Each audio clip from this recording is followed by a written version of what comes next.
Hello दोस्तों, नमस्कार। आप सबका मेरे YouTube चैनल में आप सभी का स्वागत है। आज मैं झारखंड की राजधानी रांची में स्थित भगवान जगन्नाथ की मासी बाड़ी में खड़ा हूं और ये देखिए मासी बाड़ी का ये दृश्य मैं आपको दिखा रहा हूं इस वीडियो के माध्यम से। साथ ही साथ आज मैं आपको यहाँ के इतिहास के बारे में भी बताऊंगा और साथ ही मेरे पीछे जो टेम्पल दिख रहा है आपको वो भगवान जगन्नाथ का मंदिर है जो रांची में स्थित है। यहाँ के इतिहास के बारे में जानने के लिए और यहाँ की महिमा के बारे में जानने के लिए मेरे साथ बने रहिए इस ब्लॉग में। हाँ नमस्कार। यहाँ के जो पंडित जी हैं हमारे, यहाँ पर जो हम लोग बैठे हुए हैं मासी बाड़ी में, तो यहाँ के पंडित जी हैं। तो पंडित जी से जानेंगे हम लोग कि यहाँ के इतिहास के बारे में, यहाँ की महिमा के बारे में।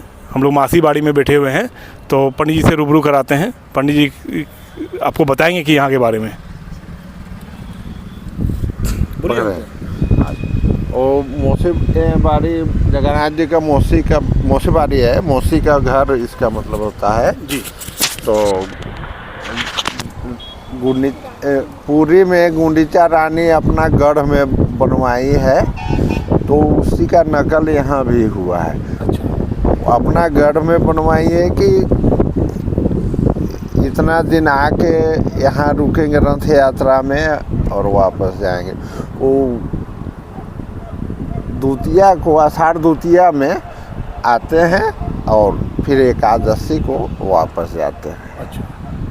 तो जैसे यहाँ पे हम लोग सुने हैं कि जैसे पूरी में जो होता है पूरा रथ यात्रा, उसी पर्पज से यहाँ भी पूरा होता है। हाँ हाँ। तो यहाँ पर बलभद्र, सुभद्रा जी और बलराम, हाँ, मैंने कृष्ण, यहाँ एक ही रथ में तीनों आते तीनों हैं। एक ही रथ में यहाँ आते हैं। जैसे हाँ। पूरी में 3 रथ होता है, यहाँ एक ही रथ में आते हैं। कृष्ण भगवान भी, मैंने हाँ। स्वयं जगन्नाथ, हाँ। बलभद्र जी और सुभद्रा जी तीनों एक ही रथ में यहाँ पर आते हैं। मासी बाड़ी में 8 दिन या 10 दिन रहते हैं। हाँ, तिथि के हिसाब से कभी 9 दिन पड़ता है, कभी 10 दिन पड़ता है। आपका बहुत बहुत धन्यवाद पंडित। दोस्तों, आज मैं आपको इस वीडियो के माध्यम से यहाँ के इतिहास के बारे में बताने वाला हूँ। अभी मैं जहाँ खड़ा हूँ ये धुरवा में स्थित है, जो झारखंड की राजधानी रांची में पड़ता है और एक समय इसको बड़कागढ़ के नाम से जाना जाता था। ये जो जगह है, इस जगह को बड़कागढ़ के नाम से इसलिए जाना जाता था क्योंकि उसमें 17वीं शताब्दी में यहाँ पर नागवंशी राजाओं का राज था और नागवंशी राजाओं में से एक राजा हुए जिनका नाम था एनीनाथ शाह, ठाकुर एनीनाथ शाह, जो भगवान के बहुत बड़े भक्त थे, भगवान जगन्नाथ के बहुत बड़े भक्त थे और वो हमेशा पुरी जाया करते थे भगवान के दर्शन करने के लिए। लेकिन यहाँ की जो आम जनता थी वो पुरी नहीं जा सकती थी, तो उनके मन में बहुत बार विचार भी आता था कि यहाँ पे एक बहुत भव्य मंदिर बने भगवान का, लेकिन ऐसा कभी संभव नहीं हो पाया। लेकिन एक बार ऐसा संयोग बना कि ठाकुर एनीनाथ शाह जी जो थे, सहदेव जी जो थे, वो गए पुरी अपने सेवक के साथ और वहाँ जाने के बाद भगवान की आराधना में जो लीन हो गए। वहाँ जाने के बाद उनके सेवक के साथ एक घटना घटी कि वो भी भगवान के बड़े भक्त बन गए और एक बार भूखे प्यासे रहकर उन्होंने भगवान की बहुत सेवा की और एक बार भूख से व्याकुल होकर भगवान से प्रार्थना की कि हे भगवान, मुझे बहुत भूख लगी है, मुझे कुछ खाने को दिया जाए। तो भगवान ने उसकी भक्ति से प्रसन्न होकर स्वयं महाप्रभु अपने थाल जो जिसमें भोग लगता था उस थाली को लाकर भगवान ने उसको दिया और उसको खाकर वो बड़ा गदगद हो गए, प्रसन्न हो गए और वहीं पर सो गए। उसी रात और एक घटना घटी। ठाकुर जो एनीनाथ शाह जी जो थे, राजा थे, उनको भगवान ने सपने में आकर कहा कि आप अपने गढ़ को लौट जाइए और वहाँ पर जाकर मेरे विग्रह को ले जाकर वहाँ पर मंदिर का निर्माण कराइए। ये जब सपना उनको आया तो वो जब सुबह उठे तो बड़े गदगद हो गए और बड़ा खुशी मन से अपने सेवक को बताया कि मुझे ऐसे ऐसे सपना मिला है कि मुझे अपने गढ़ लौटना है, और वहाँ से वो सीधे अपने गढ़ आ गए। उसमें ही इस जगह को बड़कागढ़ के नाम से जाना जाता था, जिसको आज धुरवा कहते हैं, उसको एक समय बड़कागढ़ के नाम से जाना जाता था। उसके बाद उन्होंने आकर अपने शिल्पकारों को बुलाया और आदेश दिया कि यहाँ पर पुरी के तर्ज पर एक मंदिर बनाया जाए जो एकदम पुरी के तर्ज पर बने, और शिल्पकारों ने उनकी आज्ञा का पालन करके भगवान जगन्नाथ का जो मंदिर पुरी में है उसी के तर्ज पर यहाँ पर एक मंदिर बनाया, बड़ा भव्य मंदिर बनाया और भगवान का विग्रह को लाकर यहाँ पर स्थापना की गई। और तब से लेकर आज तक, मतलब कि उस समय जब पुरी का जो यहाँ का जो मंदिर बना, जो रांची का जो मंदिर बना, पुरी के ही तरह यहाँ पर जब मंदिर बना, तो समझ लीजिए कि उस समय जिस दिन मंदिर कंप्लीट हुआ उस दिन का डेट था 25 दिसंबर 1691, यानी 17वीं शताब्दी के समय बना। और आज हम लोग 2024 में खड़े हैं, लगभग 300 प्लस, मैंने 330-35 साल लगभग हो गया। तब से यहाँ पर भगवान जगन्नाथ की आराधना पूजा होती है और यहाँ पर हर साल भगवान का रथ यात्रा भी निकाला जाता है। तो बड़ा अच्छा यहाँ पर उत्सव होता है। इसको अब हम यहाँ पर जहाँ खड़े हैं ये सिर्फ ऐतिहासिक जगह नहीं है, ये एक धार्मिक जगह नहीं है, ये आर्थिक तौर से भी ये बहुत महत्वपूर्ण रहता है ये जगह। और ऐसा भी माना जाता है कि यहाँ पर जब मेला लगता है तो इस मेले में दूर दूर से लोग आते हैं और लाखों की संख्या में आकर भगवान की आराधना करते हैं। तो इस ब्लॉग के साथ बने रहिए और चलिए हम लोग अभी मासी बाड़ी में खड़े हैं और भगवान जगन्नाथ का जो मंदिर हम लोग देख रहे हैं वहाँ चलते हैं और वहाँ का आपको दर्शन कराते हैं, दिखाते हैं कि वहाँ किस तरह से मंदिर का निर्माण कराया गया। ये भगवान के इसी पथ से भगवान की रथ यात्रा को निकाला जाता है और जो आदमी पैदल चलना चाहे वो पैदल भी चल सकते हैं, अपने वाहन के द्वारा भी आ सकते हैं। और ये रांची रेलवे स्टेशन से लगभग 10 किलोमीटर की दूरी पर स्थित है। आप चाहें तो रांची रेलवे स्टेशन आ सकते हैं, भारत के हर कोने से रांची रेलवे स्टेशन का ट्रेन चलता है, आप वहाँ से आ सकते हैं। और यहाँ पर अपनी 4 व्हीलर से भी आ सकते हैं घूमने के लिए, 3 व्हीलर 2 व्हीलर किसी से भी आ सकते हैं। और भगवान का ये देखिए मंदिर का दर्शन अब होने लगा है, दिखाई दे रहा है। ये थोड़ा ऊंचा है, पहाड़ी के ऊपर बसा हुआ है। ये भगवान का आप देख रहे हैं, बहुत मनोरम दृश्य है, बहुत शानदार दृश्य है।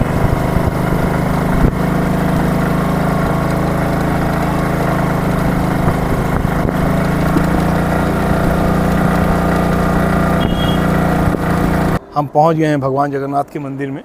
ये सामने मंदिर है। इससे पहले हमने आपसे मासी बाड़ी का हमने आपका दर्शन करवाया था। और देखिए यहाँ का नज़ारा कितना सुंदर है, कितना खूबसूरत है। ये देखिए उधर प्राकृतिक दृश्य है और यहाँ से देखिए मासी बाड़ी भी आपको दिखाई देगा। मैं दिखाने का प्रयास कर रहा हूँ यहाँ से मासी बाड़ी। यहीं से भगवान जगन्नाथ की रथ यात्रा मासी बाड़ी तक जाती है हर साल में। तो चलिए आगे यहाँ से देखते हैं कि यहाँ पर आपको मंदिर का दर्शन कराते हैं, भगवान जगन्नाथ का दर्शन। ये भगवान जो जगन्नाथ जी का जो मंदिर है ये पूर्वी द्वार है, जिसको सिंह द्वार भी बोलते हैं जी।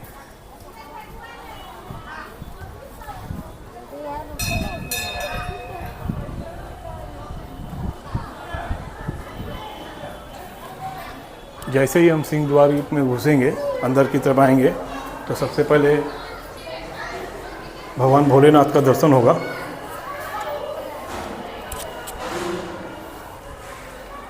हर हर महादेव।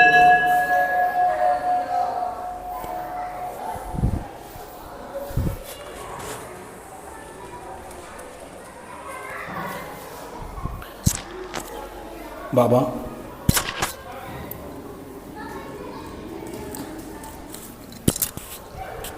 बाबा भोलेनाथ का दर्शन करने के बाद हम लोग अंदर की तरफ आएंगे।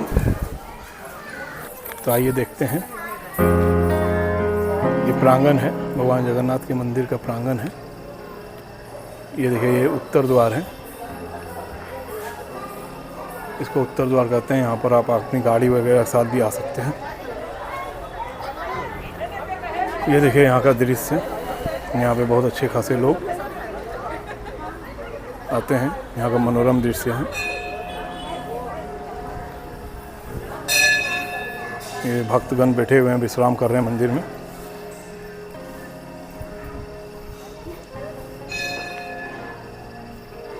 ये भगवान जगन्नाथ भगवान का मंदिर है।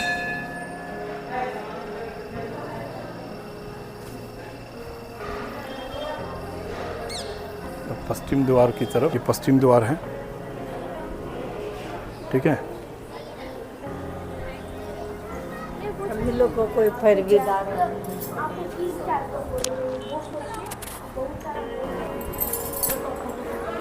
भगवान बामन देव जी का मंदिर है ये।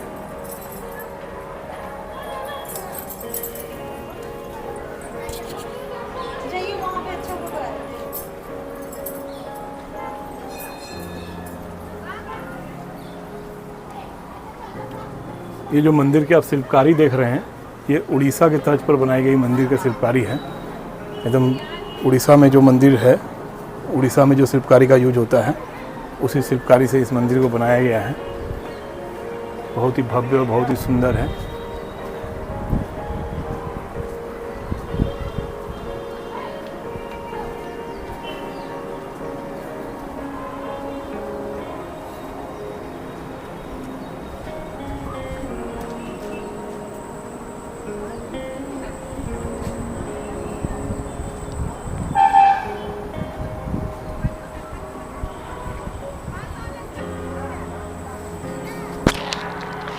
ये नरसिंह भगवान का मंदिर है,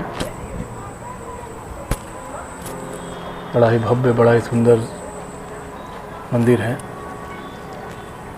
ये सब 17वीं शताब्दी का बनाया हुआ मंदिर है। इसकी नक्काशी बड़ी खूबसूरत है। एक बार आइए झारखंड के पुरी मंदिर में और नक्काशी का, इस मंदिर का भव्य दर्शन कीजिए, भगवान जगन्नाथ का दर्शन कीजिए और आनंदित हो जाइए।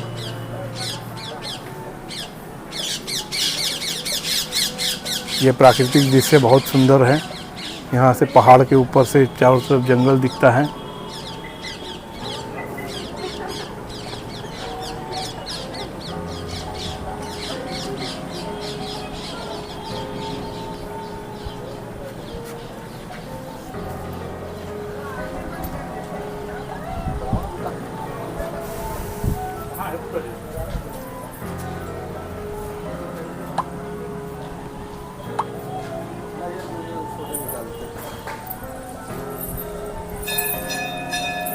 ये बरा जी का मंदिर है, बरादेव का मंदिर है, बड़ा ही भव्य, बड़ा ही सुंदर।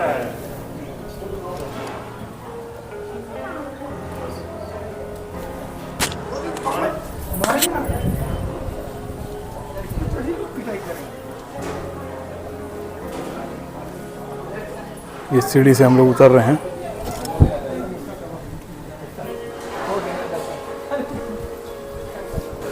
ये बिमलेश्वरी देवी का मंदिर है।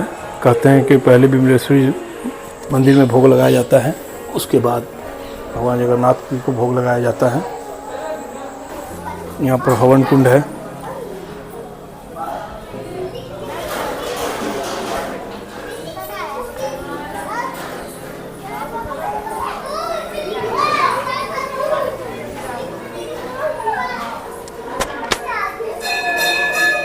ये गणपति बाप्पा का मंदिर है, गणेश जी का। जितने भी विवाह समारोह होते हैं इसी प्रांगण में होते हैं। गणेश जी का बहुत सुंदर सा मंदिर बनाया गया है। और ये रसोई है भगवान जगन्नाथ की।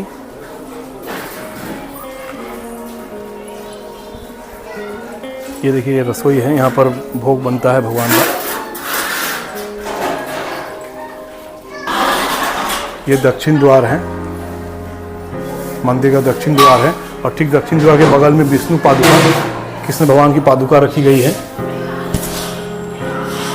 ये कृष्ण भगवान की पादुका है। ये सभी मंदिर का निर्माण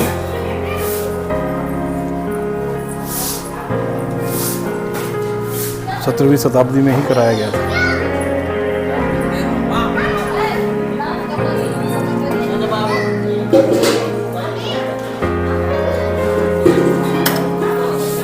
ये जो मंदिर है उसमें ध्वजा लहरा रही है। भगवान जगन्नाथ का मंदिर बड़ा ही भव्य और विशाल। सामने एक बड़ा सा शेर है। ऊपर में ठीक पुरी के तर्ज पर झंडा लहर रहा है भगवान का। धर्म की जय हो, अधर्म का नाश हो। ब्लॉग को यहीं पर हम लोग समाप्त करते हैं, क्योंकि ज़्यादा लंबा ब्लॉग ना हो जाए। और मैं आप लोगों से उम्मीद करता हूं कि मेरी वीडियो आप लोगों को पसंद आएगी। मैं पूरा कोशिश करूंगा कि अगला वीडियो इससे भी बेहतर बनाने का। और आप सबका सपोर्ट की मुझे ज़रूरत है। हो सके तो मुझे लाइक करें, सब्सक्राइब करें और सपोर्ट करें, अपना प्यार दें। आप सबका मेरे यूट्यूब चैनल, मेरी फैमिली में स्वागत है। धन्यवाद।